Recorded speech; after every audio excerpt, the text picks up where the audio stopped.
আমরা যদি সম্মিলিতভাবে কাজ করি, আমি দৃঢ়ভাবে বিশ্বাস করি যে আমরা একটি স্থিতিশীল অবস্থায় যেরকম আমরা চাই, সবাই আমাদের মনের যে আকাঙ্ক্ষা, নিশ্চয়ই আমরা সেখানে পৌঁছাতে পারবো। এটার জন্য সবার সহযোগিতা দরকার, ইন্টিগ্রেশন দরকার। এবং আপনারা যারা আছেন, গণমাধ্যম কর্মী যারা আছেন সামনে, আপনারা একটা বড় ভূমিকা রাখতে পারেন এবং রাখছেন।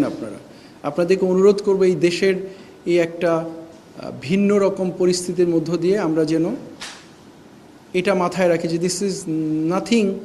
এই মুহূর্তে এমন একটা স্বাভাবিক পরিস্থিতির মধ্যে আমরা নাই যেটা সব কিছু স্বাভাবিক চলবে। কিছু কিছু অসঙ্গতি, অসংলগ্নতা থাকতেই পারে, বাট আমরা সবাই চেষ্টা করছি যাতে সেটাকে মিটিয়ে ফেলে সবাই সম্মিলিতভাবে সামনের দিকে এগিয়ে যেতে পারি। এবং আমি ব্যক্তিগতভাবে বিশ্বাস করি অবশ্যই আমরা সামনে এগিয়ে যাব এবং একটা সুন্দর দেশ, যেটা আমরা প্রত্যাশা করি, আশা করি, সেটার মধ্যে আমরা বিরাজ করব ইনশাআল্লাহ। অবশ্যই আমরা কম্প্রোমাইজ করিনি বর্ডার, এবং যতক্ষণ পর্যন্ত আমাদের গায়ে বিন্দুমাত্র শক্তি থাকবে, will never compromise that. This is our country and will protect it at any cost. এটা আপনার দেশ, এটা আমার দেশ। এই দেশের সার্বভৌমত্ব বিনষ্ট হতে পারে কোনো একটা সম্প্রদায়ের মাধ্যমে, এটা কখনোই হবে না। এটুকু আপনার উত্তর বলতে পারি। আর যদি আরেকটু গভীরে যাই যে আর্টসা অস্ত্র নিয়ে আসছে, মুভমেন্ট করছে, সে ব্যাপারে অবস্থান কি? দেখুন, বাংলাদেশ মিয়ানমার বর্ডার একটা অত্যন্ত জটিল পরিস্থিতির মুখে আছে এখন। এখানে কোনো মিয়ানমারের যে সরকার, যেটা আমরা বলি, যেটা তাদের সেই সরকারের অস্তিত্ব বিলীনের পথে।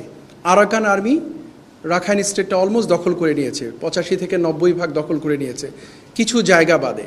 সো এখানে, এবং আরাকান আর্মিও তো একটা অথরাইজ সংগঠন নয়। সো এই জায়গাটাতে না আছে কোনো সরকারের অস্তিত্ব সেভাবে, না আছে আরাকান আর্মিকে স্বীকৃতি দেওয়ার মতো কোনো একটা অবস্থা। সো অল টুগেদার এই মুহূর্তে বাংলাদেশ মিয়ানমারের যে বর্ডার পরিস্থিতি, নিঃসন্দেহে এটা যে কোনো সময়ের তুলনায় সংবেদনশীল। তো সেক্ষেত্রে এই ধরনের কিছু আর্ম গ্রুপের মুভমেন্ট হওয়াটা অস্বাভাবিক কিছু নয়। বাট তার মানে এই নয় যে এটাকে আমরা স্বীকৃতি দিব, বা এটাকে আমরা দেখেও না দেখার ভান করব, বা এটার ব্যাপারে আমরা পদক্ষেপ গ্রহণ করব না। এই ধরনের ভোলাটাইল একটা পরিস্থিতি, এরকম মুভমেন্ট হতেই পারে। বাট আপনাদেরকে আশ্বস্ত করতে চাই, বিজিবি প্রাথমিকভাবে এবং ডেফিনেটলি সাপোর্টেড বাই আর্মি, আমরা প্রচণ্ডভাবে এই বর্ডারের ব্যাপারে নজর রাখছি, এবং এখানে যেন পরিস্থিতি এমন সৃষ্টি না হয় যেটা সার্বভৌমত্বে বিঘ্নিত করতে পারে। আমরা ওয়াকিবহাল আছি, কাজ করছি।